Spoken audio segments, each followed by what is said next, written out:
One fork's enough. An ode to slice. A group headed off for Sicily. A learning journey, don't you see? We all had thoughts of food and wine. Can and Jack laid on a real fine time. The Scots travelled down en masse as they do. At Gatwick we made a motley crew. Fiona's case took a different plane. It would be a week till she saw that again. The lads went out to joy a skite. The girls stayed in. We slept that night. At Gatwick, Fiona brought herself shampoo. Still no case. What was a girl to do? 2 years we'd waited to all say ciao. It was here at last, the time was now. At 3 a.m. we boarded a plane, setting off with Erasmus again. In all, we totalled 5 and 20. For Karen and Jackie, that would be plenty. There was Livia, Nathan, Sheena and Mary, Susan, Ryan, Alice and Hilary, Stuart, David, Janet and Bert, Vicky, Codge, Hills and Stevie for cert. 2 Deborahs, 2 Fionas and Claire's counted 3. And then, of course, there was little old me. Palermo was the city we went to first. We all seemed to have worked up a thirst.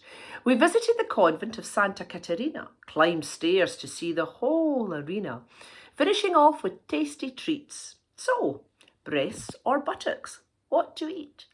Fiona headed off to buy some gear. Sheena translated as the sizes were queer.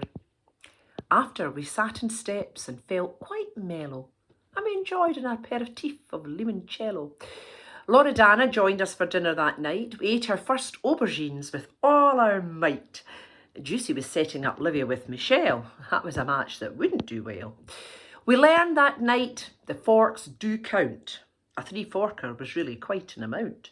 Over the week, one time we were up to 4, and when a spoon came out, there was even more. We headed to the market on day 2 before visiting the hotel school, as you do. The food was the same as we'd had last night, but oh, so tasty to our delight. Then to Cafe Moratina for a story with passion before we dined at night at Locale in fashion. Next day, we headed to look at a snail farm. Bert made a wee friend who loved his charm. Then off to the grove with fruits of citrus and a lunch in a field made just for us. We drank the wine, we ate the fruit, we sat in the sun, all chilled out. Olive oil next, and we all ordered some, whilst Sheila and the pallets were beating that drum. They posed for a photo, all moody and mean. But Deb smiled sweetly, she was more keen.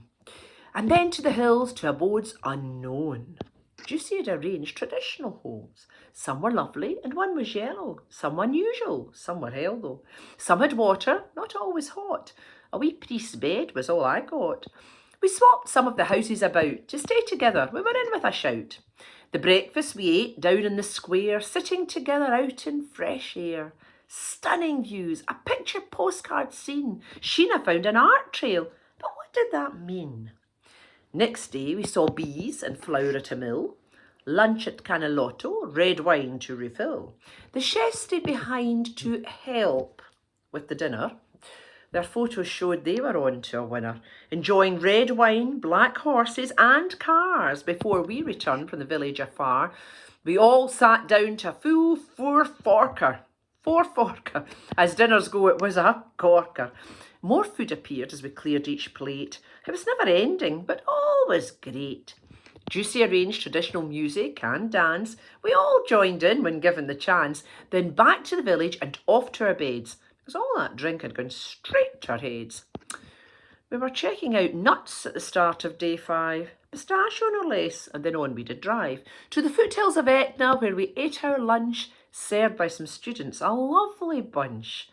The vineyard was super and all relaxed. And after our wine-tasting dinner, Etna had a blast. Our last stop was in Catania City. Some headed to bed. Some headed out, more's the pity. A shady district sussed out by Codge, and some shady characters the lads did dodge. As morning dawned, I chose a run. Got completely lost. Well, that was fun. We then headed off on a walking tour. Well, it turns out I'd visited that part before. Elfie was lovely. To see the sights, a balance of humour that was just right. Lunch in the cellar was really very clever. It was built above a sunken river, and then off we went. Time to explore. Jax and Karen could have done no more. Fiona headed out for more clothes to wear. Yon pink bag had no room to spare. So thanks to you all, fabulous folks. I'll remember the food, the laughs, the jokes. The lack of loose seats made peeing fun. Hovering above until we were done. Muscles of steel grew in our thighs. To find a seat was a total surprise. A wonderful study visit, enjoyed by all. Tourism angles, we've had a ball. Networks created, contacts made. Twinning Arn and Sicily, it was even said. Oh, thanks again to Karen and Jax. If funding continued, we'd certainly be back.